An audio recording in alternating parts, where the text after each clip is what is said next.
اللہ کی قسم آج جمعہ کے خطبوں میں قرآن اور حدیث بیان کی جاتی تو آج کی دنیا، آج کی مسلمان قوم بالکل تبدیل ہو جاتی، لیکن بہت سے مساجد کا حال کیا ہے؟ بزرگوں نے کہا ہے، اکابر نے کہا ہے، بڑوں نے کہا ہے، فلاں نے کہا ہے، اسی میں پورا خطبہ گزر جاتا، نہ ایک آیت تلاوت ہوتی نہ ایک حدیث بیان کی جاتی۔ ہم کہتے ہیں نا، ایک دو بار کہتے ہیں، پھر اس کے بعد فوری طور پر فتویٰ لگا دیتے ہیں، ارے یہ سدھرے گا نہیں بھائی، اس کو بولو مت۔ ایسے سخت ترین لوگوں کے سامنے بھی قرآن پڑھا گیا تو یاد رکھو اسی وقت یا تو ان کے دل نرم پڑ گئے یا تو اسلام قبول کر لیا۔ یہ قرآن کی تاثیر ہے کہ اگر تو کہتا ہے کہ درگاہ کو جانا شرک ہے، اگر تو کہتا ہے کہ کیا قبروں کی پوجا شرک ہے، اگر تو کہتا ہے کہ درگاہوں پہ سجدہ شرک ہے، تب تو اچھا ہے یا تیرے باپ اچھے تھے یا تیرے دادا اچھے تھے؟ کیا ان لوگوں نے یہ کام نہیں کیے؟ تو جو توحید میں آتا ہے اس کے لیے سب سے بڑی پریشانی یہی ہو جاتی ہے کہ وہ اگر کہے کہ میرے باپ دادا کافر تھے تو پھر تو کیا ہے، اپنے خاندان کو دشمنی میں مول لینے والا بن جائے گا۔ اگر وہ کہے کہ وہ برابر تھے تو پھر تو کیا ہے، شرک کا اس کام کو اس بات کا جواب مل جائے گا۔ یہی طریقہ اس نے اللہ کے رسول صلی اللہ علیہ وسلم سے اختیار کیا۔ اللہ کو چھوڑ کر پورے ولی جمع ہو جائیں، اللہ کو چھوڑ کر جن جن کو تم پکارتے ہو ان سب کو جمع کر لو، ایک مکھی نہیں پیدا کر سکتے۔ ارے مکھی پیدا کرنا تو بہت دور کی بات ہے۔ اللہ کہتا ہے جو چڑھاوے لے کے تم ان کے لیے خاص لے جاتے ہو، لن يخلقوا ذبابا ولو اجتمعوا له وان يسلبهم الذباب شيئا لا يستنقذوه منه۔ آپ جاتے ہیں نا جی بوندی لے کے، کوئی کیا ہے، کوئی مٹھائی لے کے جاتا ہے نا، اللہ کہتا ہے جس ولی کے لیے تم نذرانے چڑھانے کے لیے لے جاتے ہو، وہ نذرانے، اس بوندی، اس مٹھائی پہ مکھی بیٹھ کے کچھ لے لے تو وہ مکھی کے پاس سے واپس لینے کی بھی قدرت نہیں رکھتے۔ اس پوری کائنات کو سنبھالے ہوئے ہے اور اس پوری کائنات میں صرف رب کا حکم چلتا ہے اور وہ رب ہی کی طرف پلٹتے ہیں۔ تو ایک 5 فٹ کے انسان کو ضرورت پڑ گئی کہ اللہ کو چھوڑ کر دوسروں کو پکارے؟ تمہارے جاب پر تمہیں یقین ہے، اللہ کے وعدے پر تمہیں یقین نہیں ہے۔ MSLI ٹی وی، رہنمائی بدلتی دنیا کے لیے۔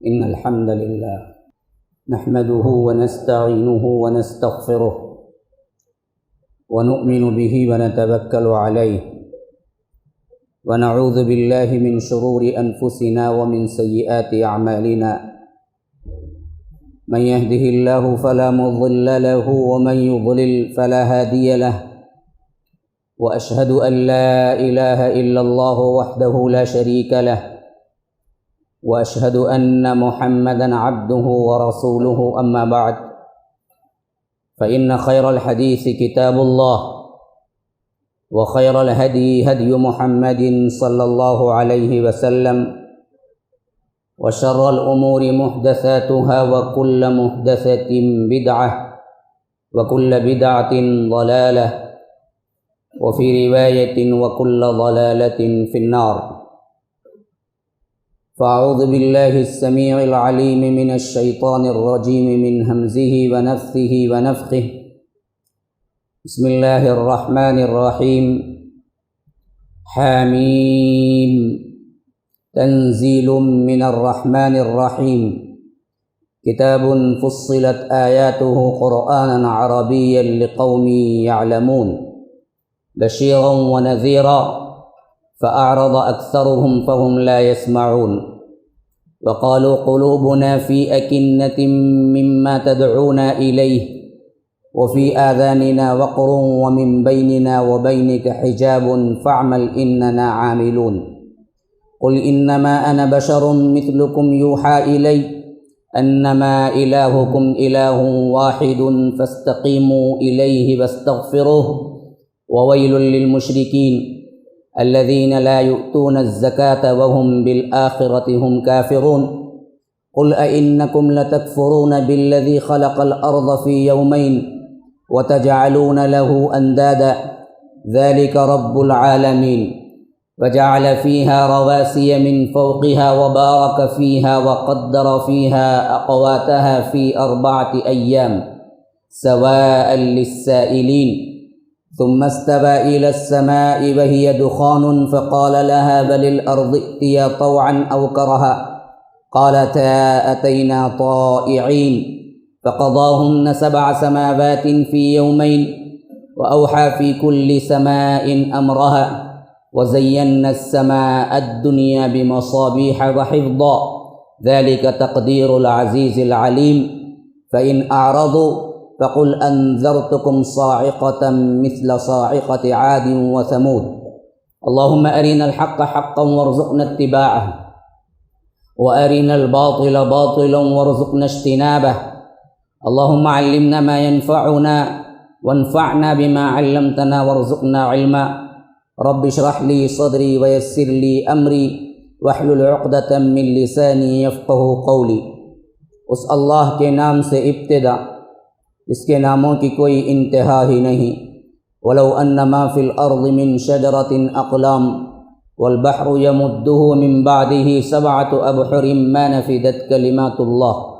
اس ذات اقدس پر کروڑوں درود و سلام ہوں جو تمام جہانوں کے لیے رحمت للعالمین بن کے آئے تھے۔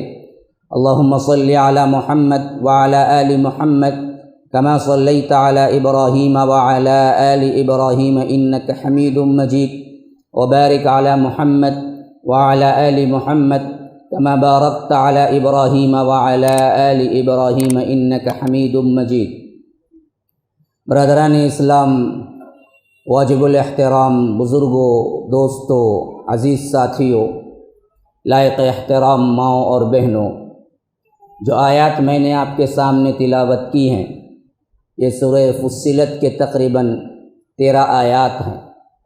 اس آیت کے ضمن میں تفسیر ابن کثیر کی ایک روایت ہے جس سے میں اپنے خطبے کا آغاز کرنا چاہتا ہوں۔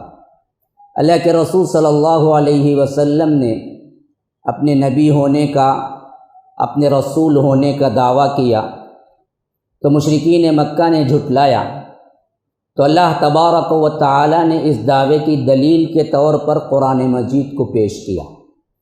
یہ بات آپ سب لوگوں کو معلوم ہے، چیلنج دیا گیا، 1 مرتبہ نہیں، 2 مرتبہ نہیں، کئی سالوں تک یہ چیلنج ہوتا رہا کہ اگر تم اللہ کے رسول صلی اللہ علیہ وسلم کو اللہ کا پیغمبر نہیں مانتے ہو، اللہ تبارک و تعالی کی طرف سے نازل کردہ وحی کو نہیں مانتے ہو، یہ کہتے ہو کہ انسان کا کلام ہے یا خود نعوذ باللہ اللہ کے رسول نے گھڑ لیا ہے، تو پھر اس جیسا کلام بنا کے تم دکھا دو۔ کبھی فرمایا کہ فأتوا بعشر سور مثلہ، کہ دیکھو 10 صورتیں بنا کے لے آؤ۔ کبھی فرمایا کہ فأتوا بسورۃ مثلہ، کہ 1 صورت ہی بنا کے لے آؤ۔ کبھی فرمایا کہ فلیأتوا بحدیث مثلہ، اس جیسی ایک بات ہی بنا کے لے آؤ۔ پھر آخری میں فرمایا کہ قل ان اجتمعت الانس والجن علی ان یأتوا بمثل هذا القرآن لا یأتون بمثلہ ولو کان بعضهم لبعض ظہیرا، کہ اگر تم جنات تمام کے تمام بھی جمع کر لو اور اسی طرح انسان تمام کے تمام بھی جمع ہو جائیں، جماعت الانس والجن، پھر علی ان یأتوا بمثل هذا القرآن، اس قرآن جیسی کوئی کتاب بنا کے لاؤ، تو ہرگز قیامت تک نہیں لا سکتے۔ لا یأتون بمثلہ ولو کان بعضهم لبعض ظہیرا، کہ تم ایک دوسرے کے کتنے ہی مددگار کیوں نہ ہو۔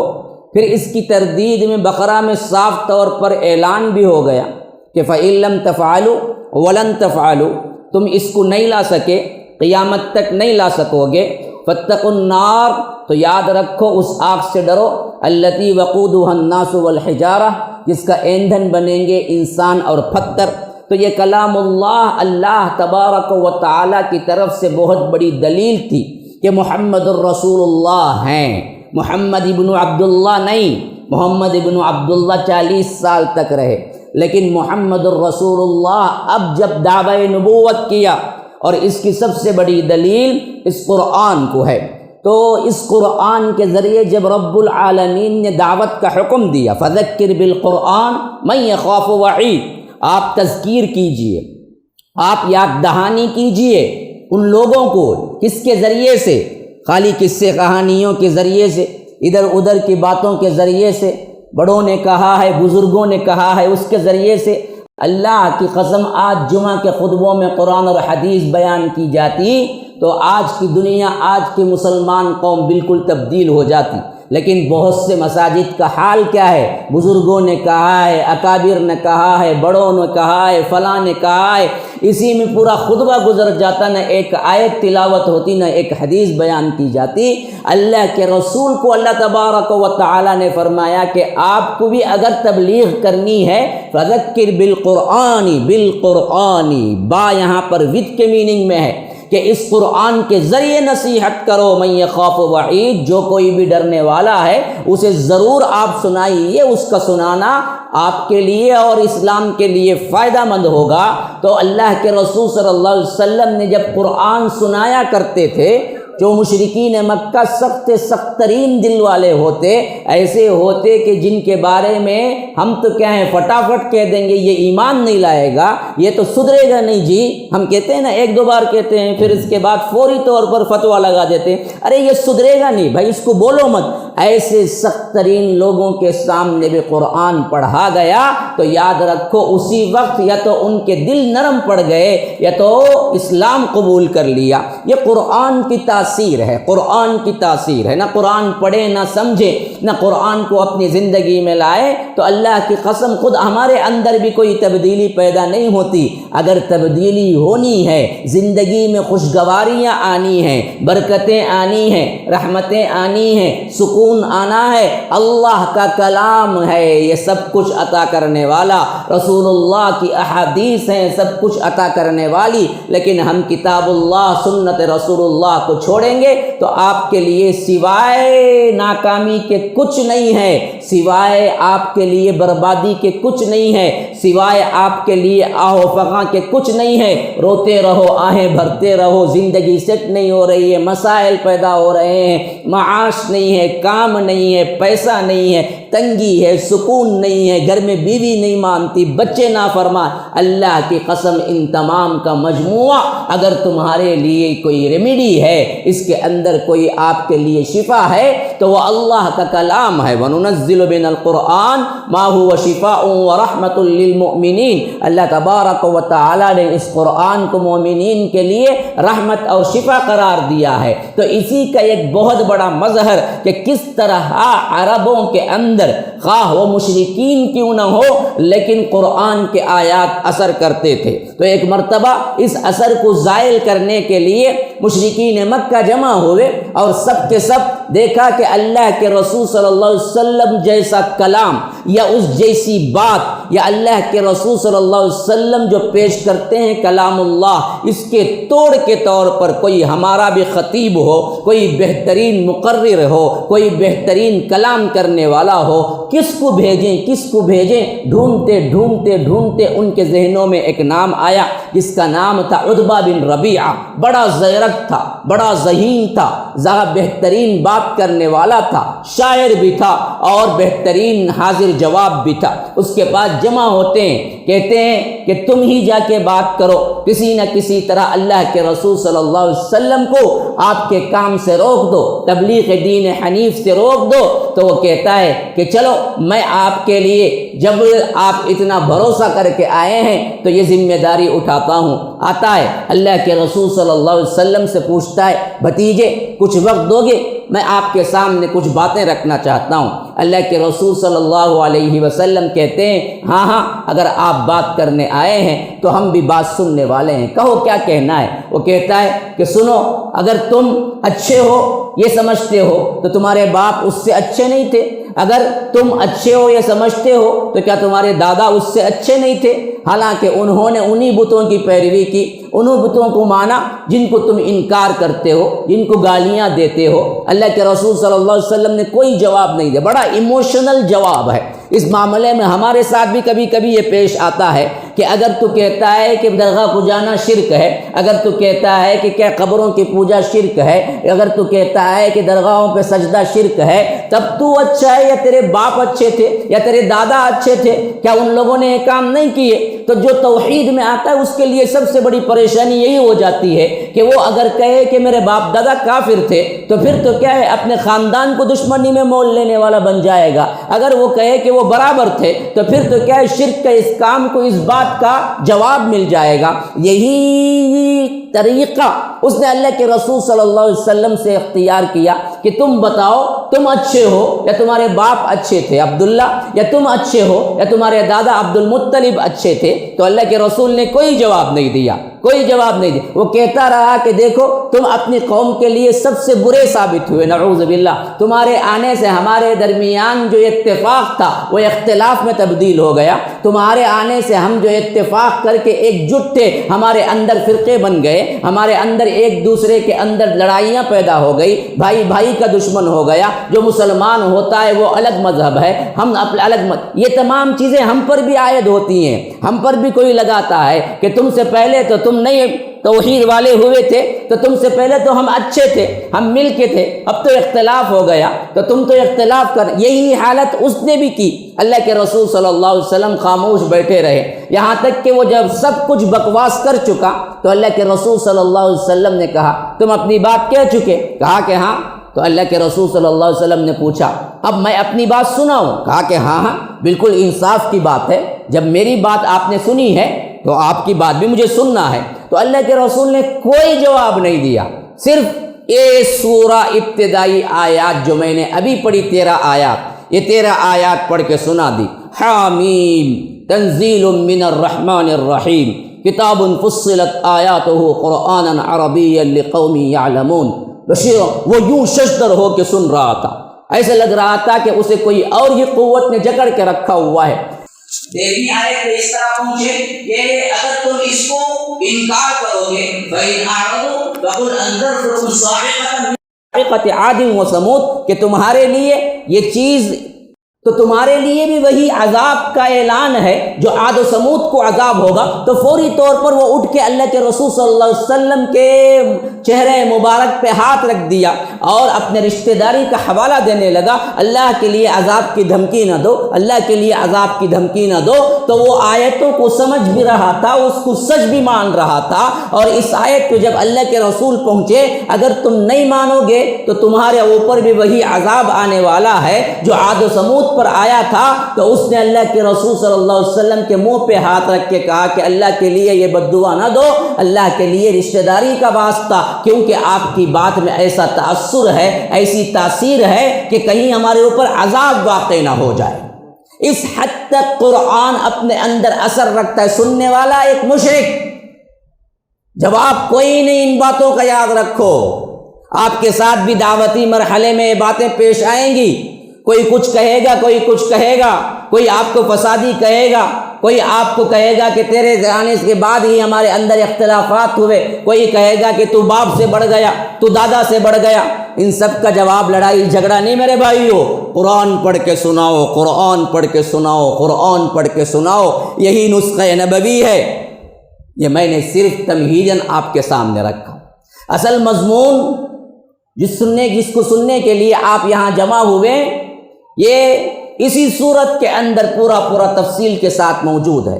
کائنات کی تخلیق کیوں اور کیسے، اور اس کا سب سے اہم ترین نتیجہ یہ ہے کہ اس کے ذریعے سے ہم اللہ کی معرفت حاصل کریں، اللہ کو جانیں کہ اللہ کون ہے، اللہ تبارک و تعالی کی جباریت و قہاریت اور حکومت کس طرح ہے۔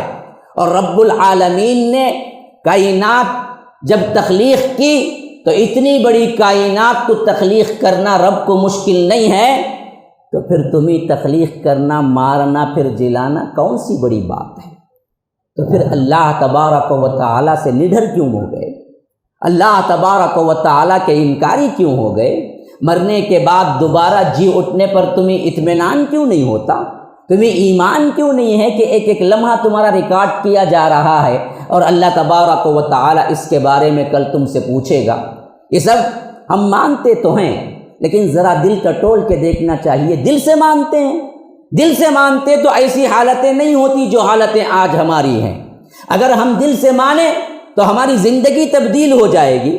دین کے لیے وقت دینا، دین کے لیے اپنے تن من دھن لگانا، دین پر چلنا آپ کے لیے آسان ہو جائے گا۔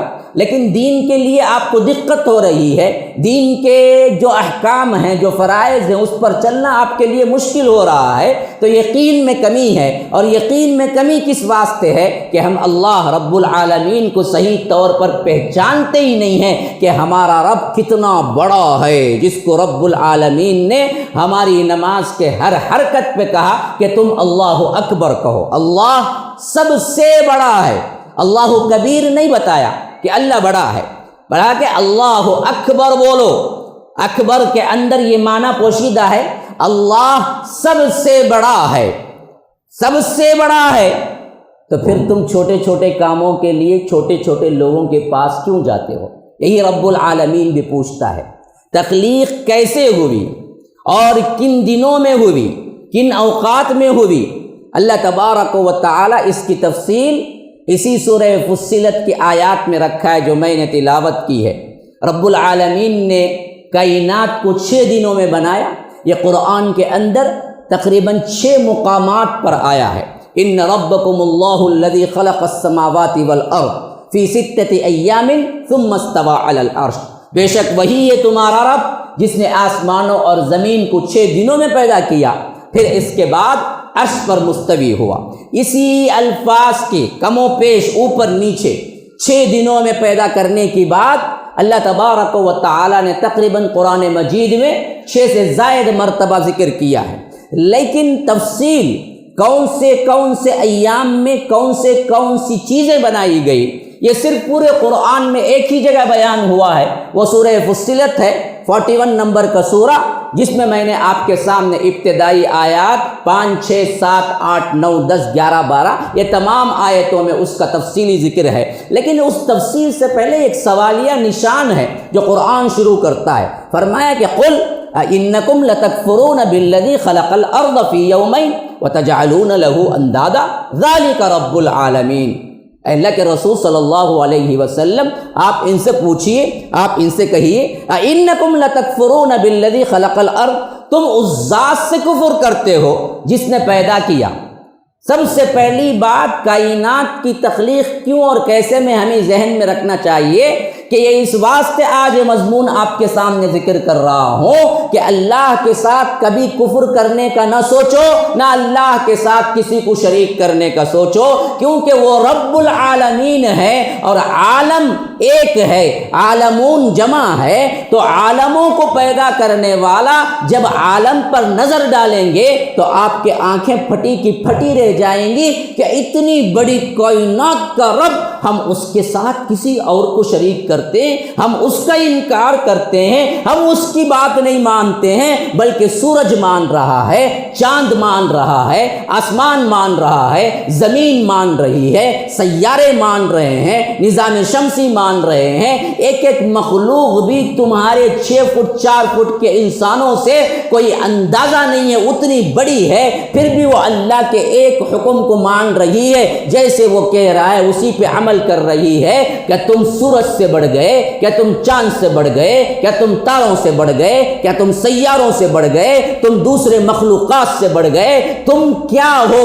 6 فٹ کے انسان نہیں ہو، لیکن پھر جراءت اتنی کہ تم اللہ کا انکار کرتے ہو، اللہ کے احکامات کا مذاق اڑاتے ہو، اللہ کے ساتھ کسی اور کو بھی شریک کرتے ہو، سمجھتے ہو کہ فلاں بھی دینے والے ہیں، فلاں بھی کیا ہے قسمت بنانے والے ہیں، فلاں کے پاس بھی دعائیں قبول ہوتی ہیں، فلاں بھی کیا ہے ہمارے مسائل کو حل کر لیں گے۔ کبھی کسی درگاہ میں جا کے جھکتے ہو، کبھی کسی چوکٹ پہ جا کے چاٹتے ہو، کبھی کسی قبر والے سے مانگتے ہو، کبھی تمہارے لیے غوث اعظم بن جاتا ہے، کبھی تم کہتے ہو کہ فلاں بچہ دینے والے ہیں، فلاں تمہارے لیے بیڑا پار کرنے والے ہیں، کسی غوث کو مانتے ہو، کالے شاہ ولی کو مانتے ہو، موسیٰ شاہ قدری کو مانتے ہو، علی حجویری کو مانتے ہو، عبد القادر جیلانی کو مانتے ہو۔ ایسے قبروں پر جا کر سر جھکانے والوں، سنو رب کا پیغام سورہ فصلت کے انداز میں، اس کے طریقے میں اللہ کہتا ہے اَإِنَّكُمْ لَتَكْفُرُونَ بِالَّذِي خَلَقَ الْأَرْضَ، تم اس ذات سے کفر کرتے ہو جس نے بنایا اس زمین کو فی یومین 2 دنوں کے اندر، وَتَجْعَلُونَ لَهُ أَنْدَادًا، اور تم اس کے ساتھ پارٹنر شریک کرتے ہو۔ ند کہتے ہیں پارٹنر کو، انداد اس کی جمع ہے۔ کہتا ہے رب العالمین تم اللہ کو شریک ٹھہراتے ہو کسی انسان کے ساتھ، کسی پیر کے ساتھ، کسی ولی کے ساتھ، جبکہ رب نے تنہا پیدا کیا اس زمین کو 2 دنوں کے اندر، اور تم کہتے ہو کہ فلاں بھی دینے والے ہیں، فلاں دینے والے ہیں تو پیدا کیا کیا؟ بتاؤ ذرا، عبد القادر جیلانی کو ماننے والے بتاؤ کہ جنہوں نے کیا پیدا کیا؟ ایک مکھی کے پر کو پیدا کیا، والذین تدعون من دون اللہ لا یملکون من قطمیر، اللہ کہتا ہے سورہ فاطر میں، جن کو چھوڑ کر تم اللہ تبارک و تعالیٰ کو چھوڑ کر پکارتے ہو، وہ دراصل کھجور کے بیج کے اندر رہنے والی جھلی اس کو بھی پیدا نہیں کر سکتے۔ قطمیر کہتے ہیں کھجور کے بیج پر ایک جھلی ہوتی ہے، اسے قطمیر کہتے ہیں۔ لا یملکون من قطمیر، وہ قطمیر کا بھی مالک نہیں ہے۔ ارے بندو، اللہ کے بندو سنو، یا ایھا الناس ضرب مثل فاستمعوا لہ، سورہ حج میں فرمایا لوگوں سنو، تمہارے لیے ایک مثال بیان کر رہا ہوں، میں نہیں، جاوید کی بات نہیں ہے، یہ رب العالمین مثال بیان کر رہا ہے، کہہ رہا ہے وہ بھی سنو، غور سے سنو، فاستمعوا لہ، کان لگا دو، ان الذین تدعون من دون اللہ، اللہ کو چھوڑ کر جن جن قبروں کو پکارتے ہو، جن جن ولیوں کو پکارتے ہو، وہ سب کے سب بھی جمع ہو جائیں، لن یخلقوا ذبابا، ایک مکھی کو پیدا نہیں کر سکتے۔ ایک مکھی جس کے بیٹھنے پہ آپ کیا ہے فوری طور پر جھٹک دیتے ہیں کہ یہ مکھی ہے، غلاظت پہ بیٹھتی ہے، اتنا حقیر جسے سمجھتے ہو، یہ مکھی بھی پیدا نہیں کر سکتے۔ لن یخلقوا ذبابا ولو اجتمعوا لہ، اللہ کو چھوڑ کر پورے ولی جمع ہو جائیں، اللہ کو چھوڑ کر جن جن کو تم پکارتے ہو ان سب کو جمع کر لو، ایک مکھی نہیں پیدا کر سکتے۔ ارے مکھی پیدا کرنا تو بہت دور کی بات ہے، اللہ کہتا ہے جو چڑھاوے لے کے تم ان کے لیے خاص لے جاتے ہو، لن یخلقوا ذبابا ولو اجتمعوا لہ وَإِن يَسْلُبُهُمُ الذُّبَابُ شَيْئًا لَا يَسْتَنقِذُوهُ مِنْهُ، آپ جاتے ہیں نا جی بوندی لے کے، کوئی کیا ہے کوئی مٹھائی لے کے جاتا ہے نا، اللہ کہتا ہے جس ولی کے لیے تم نذرانے چڑھانے کے لیے لے جاتے ہو، وہ نذرانے، اس بوندی، اس مٹھائی پہ مکھی بیٹھ کے کچھ لے لے تو وہ مکھی کے پاس سے واپس لینے کی بھی قدرت نہیں رکھتے۔ الحمدللہ والصلاة والسلام علی رسول اللہ۔ ناظرین کرام، میں رضا اللہ عبدالکریم مدنی آپ سے مخاطب ہوں۔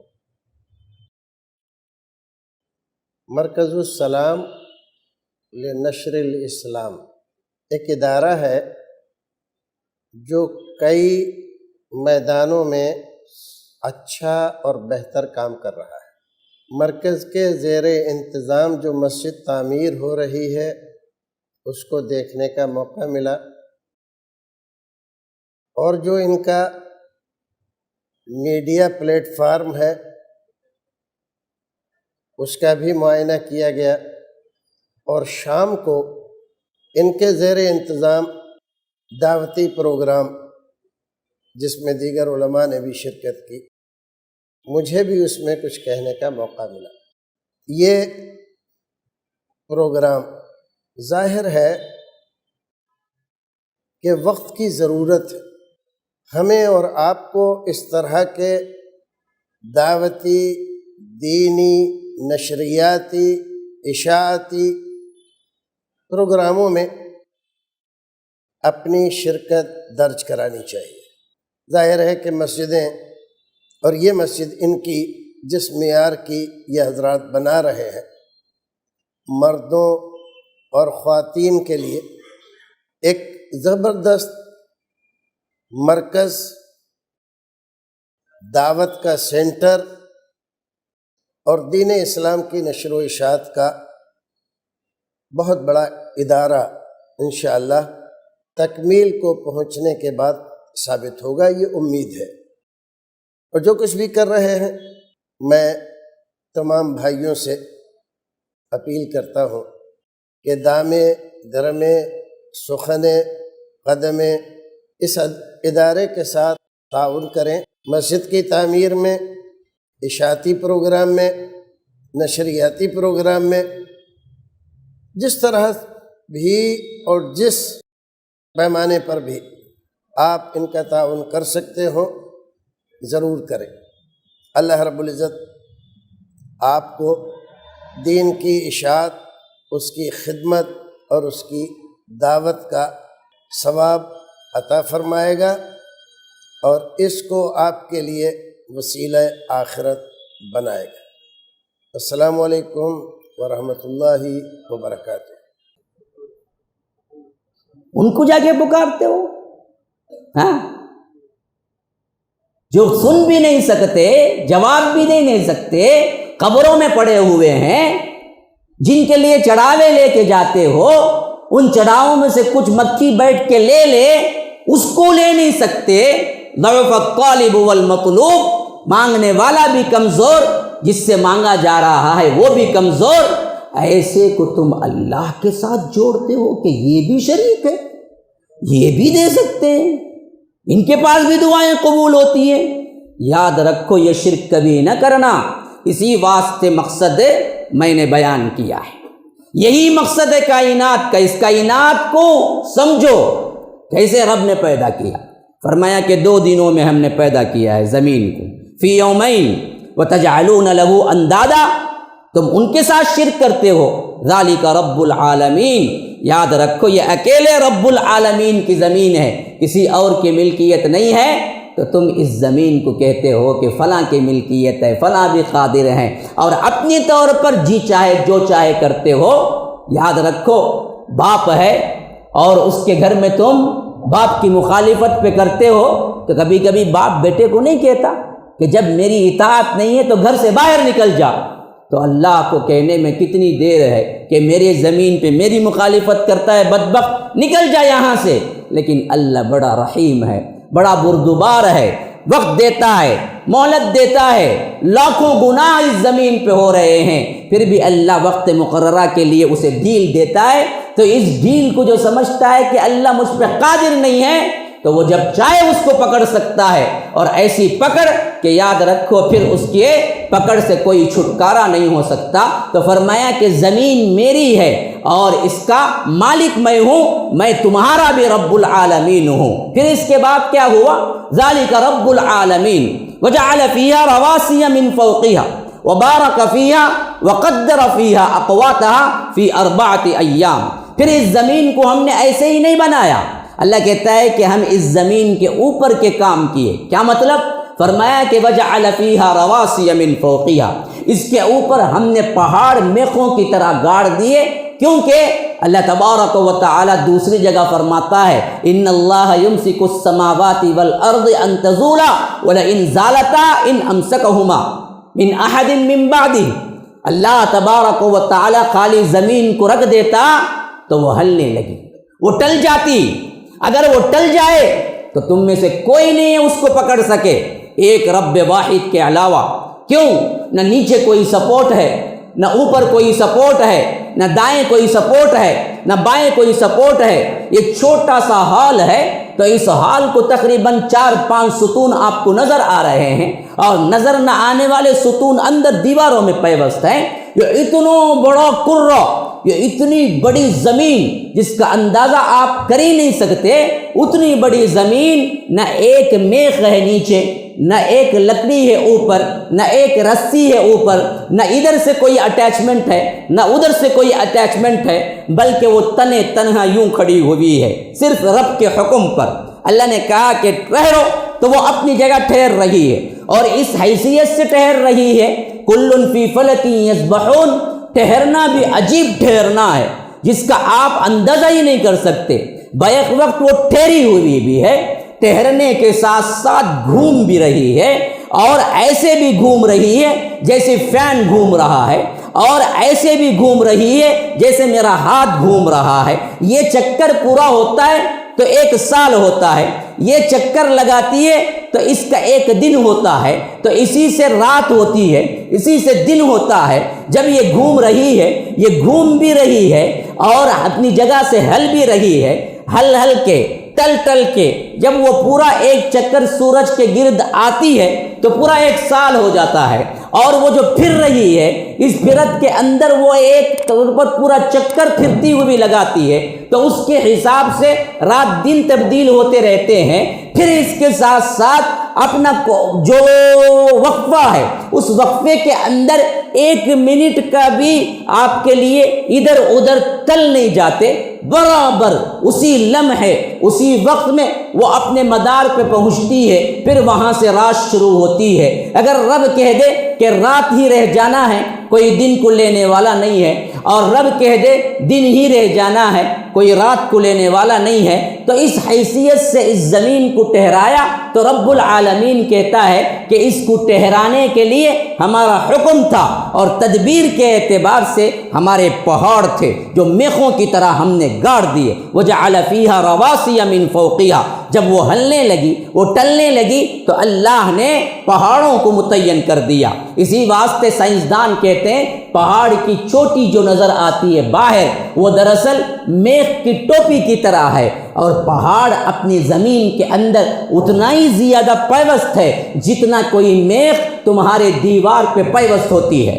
آپ کو معلوم ہے نا جی، میخ ہے تو میخ اتنی بڑی ہوگی تو اس کا ٹاپ لیول کا حصہ جو باہر سے دکھتا ہے وہ کتنا ہوتا ہے؟ وہ بہت چھوٹا سا دکھتا ہے، لیکن میخ جو اندر ہوتی ہے وہ کتنی بڑی ہوتی ہے؟ وہ اتنی بڑی ہوتی ہے جو اندر چھپی ہوئی ہوتی ہے۔ بعینہ، پہاڑ بھی زمین کے اندر جو چھپے ہوئے ہیں وہ بہت لمبے ہیں، جو دکھ رہا ہے وہ اس ٹوپی کی طرح ہے جو میخ کے اوپر آپ کو دیوار میں دکھتا ہے کہ یہاں میخ ہے، اتنا حصہ دکھ رہا ہے، وہ اتنا حصہ جو دکھ رہا ہے وہ اتنا اونچا ہے، تو زمین کے اندر کتنا نیچے ہوگا ایک ایک پہاڑ بھی، اور ان پہاڑوں کو ہم نے گاڑا۔ وجعل فیہا رواسی من فوقہا وبارک فیہا، پھر اس کے ساتھ ساتھ اس زمین میں تمہارے لیے برکتیں رکھی، وقدر فیہا، تمہارے لحاظ سے غذا رکھے تاکہ تم کھا پی کے یہاں پر زندگی گزارو، اور اقواتہا فی 4 ایام، اور یہ سب کام جو مکمل ہوئے 4 دنوں میں ہو گئے۔ یاد رکھو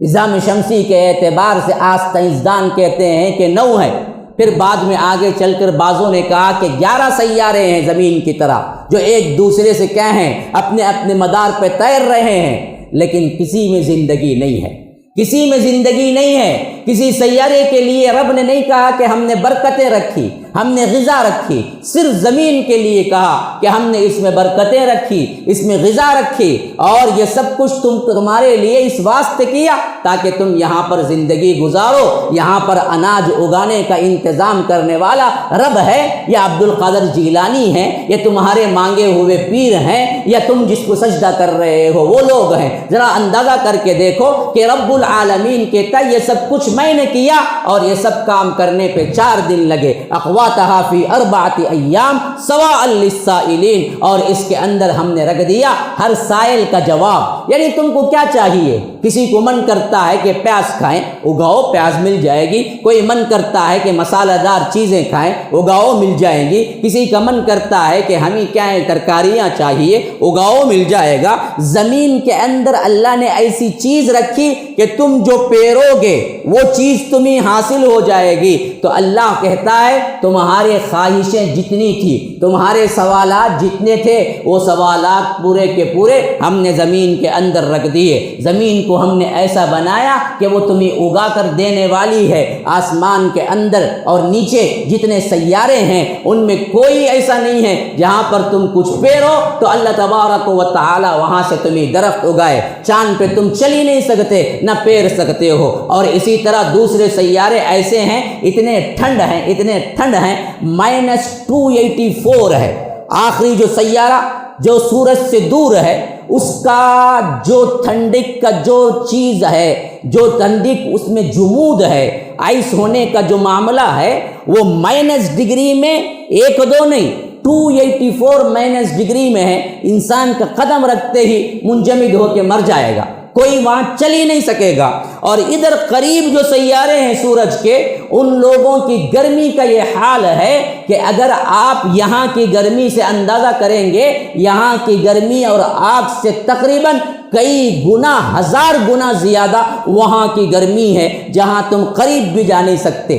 بالکل صحیح طور پر صحیح ڈسٹینس پہ صرف اور صرف زمین ہے جہاں پر گرمی بھی ہے اتنی جتنی سہ سکتے ہو، ٹھنڈک بھی ہے اتنی جتنی سہ سکتے ہو، اور اس کے علاوہ معاملہ جو ہے پوری سطح کو نرم کر دیا ہے. جہاں جو چیز چاہو اگاؤ پیرو اور اس کے ساتھ تم مزے لے کے کھاؤ. اس کے علاوہ کوئی سیارہ جو سورج کے قریب یا سورج سے دور جتنے بھی محور پہ تیر رہے ہیں، اس کے مقابلے میں کوئی ایسا سیارہ نہیں ہے جہاں پر زندگی ہو. بعض لوگ چیختے ہیں فلاں پر کیا ہے، مریخ پر کیا ہے، زندگی کی ہم نے دیکھی ہے، زندگی کی نشانی دیکھی ہے، فلاں سے کیا ہوا تھا، کوئی آیا تھا، فلاں سے کیا ہے تو یہ توڑا گیا. یہ سب کے سب جھوٹی باتیں ہیں. جہاں تک ہمیں معلوم ہے قرآن و سنت اشارہ دیتا ہے زندگی کی نمو کہیں نہیں ہے. صرف زندگی گزارنے کے لیے اللہ نے اس دنیا کو بنایا، اس کے اندر وہ تمام سیوٹیبل چیزیں رکھی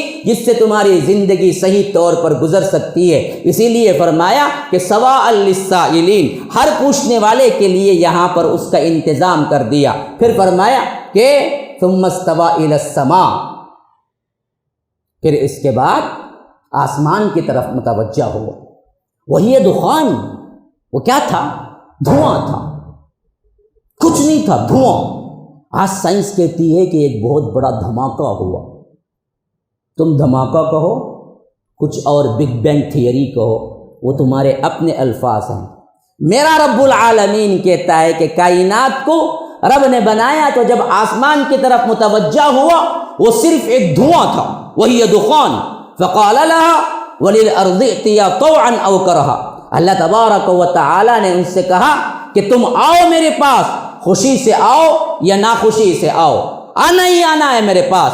انہوں نے کہا قالتا اتینا طائعین، ہم خوشی کے ساتھ تیری اطاعت کرنے والے ہیں. کس سے بات ہو رہی ہے؟ دھویں سے. اللہ نے دھویں کو خطاب کیا، کہا کہ آ میرے پاس. کیسے؟ آسمان بن کر. تو اللہ تبارک و تعالیٰ کہتا ہے وہ دھواں رب العالمین کے پاس آیا، کہا اے اللہ ہم خوشی کے ساتھ آنے والے ہیں. قالتا اتینا طائعین. تو اللہ کہتا ہے پھر وہاں سے اللہ نے آسمان بنانے شروع کیے. فقضاہن 7 سماوات فی یومین، 7 آسمان بنائے اللہ رب العالمین نے فی یومین، 2 دنوں کے اندر. وأوحى فی کل سماء امرہا، اور ہر آسمان کے لیے وحی کر دی کہ وہ آسمان میں کیا کرنا ہے، وہ آسمان میں کیا کرنا ہے، آسمان کے اندر کن کن کا کیا کیا کام ہے، فرشتے کتنے ہونے چاہیے، کیسے اس پر انتظام کریں گے. اللہ نے پوری وحی کر دی 7 آسمانوں کو. ہاں فرمایا کہ فقضاہن 7 سماوات فی یومین وأوحى فی کل سماء امرہا وزینا السماء الدنیا بمصابیح وحفظا. پھر آسمان دنیا کو ہم نے مزین کر دیا. آسمان دنیا کا مطلب جو آسمان ہم اپنی آنکھوں سے دیکھتے ہیں یہ آسمان دنیا ہے. اس کے اوپر 6 آسمان ہیں. 6 آسمانوں کے بارے میں فرمایا ہم نے وحی بھیجی، جو وحی ان کے لیے ضروری تھی، لیکن آسمان دنیا کو ہم نے کیا کیا؟ وزینا السماء الدنیا بمصابیح وحفظا، کہ ہم نے کیا چراغوں کے ساتھ اسے مزین کر دیا، خوبصورت کر دیا، وحفظا. اور دوسری بڑی بات یہ تھی کہ ہم نے وہاں حفاظت کے پہرے لگا دیے. ذالک تقدیر العزیز العلیم، یہ ہے تیرے رب کا اندازہ جو کہ علیم بھی ہے، جو کہ کیا ہے؟ تقدیر العزیز العلیم، بڑا زبردست بھی ہے اور علیم بھی ہے. تو یہ آسمان جو ہم کو دکھ رہا ہے اس آسمان پر تارے ہیں. معلوم ہوتا ہے اس کے اوپر کے آسمان پر نہیں ہے. اسی لیے فرمایا کہ آسمان دنیا کو ہم نے خوبصورت بنایا تاروں کے ذریعے. اور تاروں کا دوسرا کام کیا ہے؟ اس واسطے بھی ہم نے بنائے کہ یہ تارے حفاظت کرنے والے ہیں. کن سے؟ وہ جنات اور شیاطین سے جو ملائے اعلیٰ کی باتیں سننے کی کوشش کرتے ہیں. تو اللہ تبارک و تعالی انہیں انگارہ پیچھے کر کے انہیں مارتا ہے، اور وہ شہاب ثاقب اس کا پیچھا کرتے ہوئے وہ شیطان کو جلا کے راکھ کر دیتے ہیں. اب نہیں ہے یہ سسٹم. ہاں قرآن نازل ہونے سے پہلے یہ جنات اور شیاطین بہت کچھ ملائے اعلیٰ کی باتیں سن لیا کرتے تھے، لیکن جب قرآن کا نزول شروع ہونے والا تھا اللہ تبارک و تعالی فرماتا ہے سورہ جن کے اندر وَأَنَّا لَمَسْنَا السَّمَاءَ فَوَجَدْنَاهَا مُلِئَتْ حَرَسًا شَدِيدًا وَشُهُبًا، کہ کہ ہم نے دیکھا آسمان کو ٹٹول کر تو وہاں تو بھرا ہوا پایا کہ پہرے داری سے بھی اور شہاب ثاقب سے بھی اب کوئی نہیں جا سکتا، اب کوئی سن نہیں سکتا۔ اب دراصل کوئی سنے گا تو شہاب ثاقب آئے گا اور وہ دہکتا ہوا انگارہ اسے جلا کے خاکستر کر دے گا۔ تو ان آیتوں کے اندر رب العالمین بتا رہا ہے کہ ہم نے کل کائنات کو دو دن یعنی کل 6 دنوں میں بنایا۔ زمین 2 دن، آسمان 2 دن، زمین کے اوپر دوسرے جتنے اشیاء ہیں ان سب کو 2 دنوں میں پیدا کیا، اور پھر اس کے ساتھ ساتھ ان کے اندر وہ تمام غذا رکھ دیا، وہ تمام مانگنے والی چیزیں رکھ دیا جو تمہارے لیے ضرورت ہے۔ یہ سب کچھ میں نے اکیلا تنہا کیا۔ ارے بدبختو، زمین میری، آسمان میرا، زمین کے اندر کی چیزیں میری، سب کچھ میں نے اکیلا تنہا بنایا اور تم کو بھی پیدا کیا، لیکن تم آ کے اللہ کے ساتھ کسی اور کو پارٹنر بناتے ہو، کسی اور کو شریک کرتے ہو، کسی اور سے بھی توقع کرتے ہو کہ یہ بھی دینے والا ہے، یہ بھی دراصل تمہاری دعائیں قبول کرنے والا ہے۔ ہوش کے ناخن لو، پلٹ کے آؤ، اللہ کی توحید کو مانو، صرف اور صرف رب العالمین کو مانو جس نے یہ پوری کائنات کو 6 دنوں میں پیدا کیا۔ اب سوال یہ پیدا ہو سکتا ہے کہ 6 دن میں پیدا کرنا، جبکہ نہ سورج تھا، نہ چاند تھا، نہ دن تھا، نہ رات تھی، پھر تو 6 دن میں پیدا کہاں سے کیا؟ اللہ نے چاند سورج بنائے 6 دن میں، تو 6 دنوں کے اندر پوری کائنات بنانے کا کیا ہے؟ تو یاد رکھیے یہ دن ہمارے 6 دن نہیں ہیں، یہ رب کے اندازے کے 6 دن ہیں، وہ اللہ ہی بہتر جانتا ہے، لیکن وقفہ تو تھا۔ اور ایک بات دوسری بھی یہ پیدا ہوتی ہے کہ جب اللہ کن فیکون کا مالک تھا تو اللہ کہہ دیتا اذا اراد شیئا ان یقول له کن فیکون، جب بھی وہ کوئی ارادہ کرتا ہے، کہتا ہے کہ ہو جا تو ہو جاتا ہے۔ تو کائنات کو اللہ کہتا ہو جا تو ہو جاتی۔ تو اللہ نے 6 دن کا لفظ کیوں استعمال کیا؟ تو اللہ تبارک و تعالی ہاں کن فیکون کا مالک ہے، لیکن انسان کو یہ تدبیر سکھا رہا ہے۔ مفسرین کہتے ہیں کہ کوئی کام جلد بازی میں نہیں کرنا چاہیے، کوئی چیز بنانی ہے تو جلد بازی میں نہیں کرنا چاہیے۔ اللہ کے پاس بھی مقدار ہے، تمہارے پاس بھی اپنے حدود رکھنے چاہیے کہ اللہ نے اس کو ایک کن فیکون کا جو مالک تھا اس حیثیت سے بنا سکتا، لیکن رب نے تمہیں سمجھانے کے اعتبار سے بتایا کہ ہم نے اس کو 6 دنوں کے اندر پیدا کیا، اور اس کائنات کے اندر غور و فکر کرنے کی دعوت دیتے ہوئے فرمایا ان فی خلق السماوات والارض واختلاف اللیل والنہار لآیات لأولی الالباب الذین یذکرون اللہ قیاما وقعودا وعلى جنوبهم ويتفکرون فی خلق السماوات والارض ربنا ما خلقت هذا باطلا سبحانک فقنا عذاب النار۔ اللہ تبارک و تعالیٰ کہتا ہے مومن بندے اللہ تبارک و تعالیٰ کی خلاقیت کو دیکھ کر چوپایوں کی طرح، جانوروں کی طرح گزر نہیں جاتے، بلکہ غور و فکر کرتے ہیں۔ ان فی خلق السماوات، بے شک آسمانوں کی تخلیق میں، والارض، زمین کی تخلیق میں، واختلاف اللیل والنہار، رات دن کے الٹ پھیر میں، لآیات لأولی الالباب، عقل رکھنے والوں کے لیے بڑی بڑی نشانیاں ہیں۔ پھر ان نشانیوں کو دیکھتے ہوئے، اللہ کی خلاقیت کو دیکھتے ہوئے، اتنی بڑی کائنات کی تابعداری کو دیکھتے ہوئے ان کا حال کیا ہوتا ہے؟ الذین یذکرون اللہ قیاما، کھڑے ہوئے اللہ کا ذکر کر رہے ہوتے ہیں، وقعودا، بیٹھے ہوئے اللہ کا ذکر کر رہے ہوتے ہیں، وعلی جنوبہم، لیٹے ہوئے اللہ کا ذکر کر رہے ہوتے ہیں، اور اللہ تبارک و تعالی سے دعائیں کر رہے ہوتے ہیں کہ ربنا ما خلقت هذا باطلا، یہ کائنات کو تو نے بیکار کھیل تماشے کے لیے پیدا نہیں کیا میرے رب، سبحانک، تو پاک ہے ان سب چیزوں سے، وقنا عذاب النار، اے اللہ مجھے جہنم کی آگ سے بچا دے۔ تو کائنات میں غور کرنے سے، کائنات میں تدبر کرنے سے اصل مقصد کیا ہے؟ یہ وجود میں کیوں آئی؟ تمہیں اللہ کی خلاقیت دکھائے، تمہیں اللہ کی ربوبیت دکھائے، تمہیں اللہ تبارک و تعالیٰ کی حکمت سمجھائے۔ ایک ایک سیارہ اٹھا لو، کیسے کیسے رب العالمین نے ان کی جگہ برابر فٹ کیا ہے۔ اگر وہ تھوڑا سا آگے آ جائیں زمین پہ رہنا مشکل ہو جائے گا گرمی کی وجہ سے، اگر سورج تھوڑا سا دور ہو جائے تو یاد رکھو یہاں پر فریز ہو جائیں گے لوگ ٹھنڈک کی وجہ سے۔ یہ کون ہے جو سورج کو برابر اسی ڈسٹنس پہ کھڑا کر رکھا ہے کہ تم برابر گرمی دو اور برابر سردی دو، تاکہ میرے بندے سردیوں میں سردی کا مزہ اٹھا سکیں اور گرمیوں میں گرمی کا مزہ اٹھا سکیں۔ اور یہ کائنات کی وسعت کوئی اندازہ نہیں کر سکتا۔ سمجھانے کے لیے میں ایک بات کہتا ہوں کہ رفتار کو ماپنے کا ایک ذریعہ ہمارے پاس کیا ہے؟ چھوٹی چیزوں کو ماپنے کے لیے ہم میٹر استعمال کرتے ہیں۔ ہمارے لحاظ سے شرٹ پینٹ ہو، ہماری قمیص ہو، یہ میٹروں پہ ماپی جاتی ہے، لیکن جب فاصلہ لمبا ہوتا ہے تو میٹر بیکار ہو جاتے ہیں۔ تو اس واسطے سائنسدانوں نے ایجاد کیا کلومیٹر۔ 1000 میٹر کا 1 کلومیٹر ہوتا ہے۔ آپ کو روڈ کا جو میپ ہے، آپ کو کیا ہے، بڑے بڑے فاصلے جو ناپنا ہوتا ہے، شہروں سے شہروں کو جانے کے لیے جو فاصلے ہوتے ہیں، ان فاصلوں کو ناپنے کے لیے میٹر سے نہیں بلکہ کلومیٹر سے ہوتا ہے۔ لیکن انہوں نے کائنات کو دیکھا، سائنسدان حیران رہ گئے، کس سے ناپیں؟ یہاں پر کلومیٹر بھی نہیں چلتا، میٹر بھی نہیں چلتا، ایک بھی بہت دور ہے۔ تو آخر کار انہوں نے ایک دوسری رفتار پکڑی، وہ رفتار ہے روشنی کی رفتار، لائٹ کی رفتار، روشنی کی رفتار۔ اور انہوں نے اندازہ لگایا جیسے ہی کوئی لائٹ لگتی ہے یا کوئی بھی روشنی پڑتی ہے کائنات میں، وہ اس تیزی سے سفر کرتی ہے کہ ایک لمحے کے اندر، ایک سیکنڈ کے اندر 1,86,000 میل سفر کرتی ہے۔ 1,86,000 میل، 1,86,000 میل ایک سیکنڈ کے اندر روشنی بھاگتی ہے۔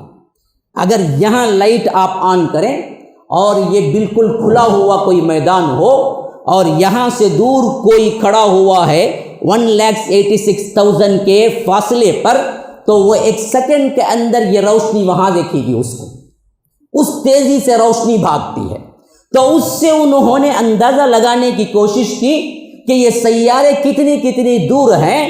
تو زمین سے تارا، پہلا تارا اگر دیکھیں جو ایک سیکنڈ میں 1,86,000 میل رفتار طے کرتا ہے، ایسی رفتار سے کوئی فلائٹ یا کوئی جیٹ یا کوئی بھی طیارہ سفر کر رہا ہے جس کی رفتار پر سیکنڈ 1,86,000 ہے، لیکن ایک سیکنڈ کیا، ایک منٹ کیا، ایک گھنٹہ کیا، ایک دن کیا، ایک ہفتہ کیا، ایک سال تک بھی اسی رفتار سے سفر کرتا رہے تو کوئی تارا نہیں۔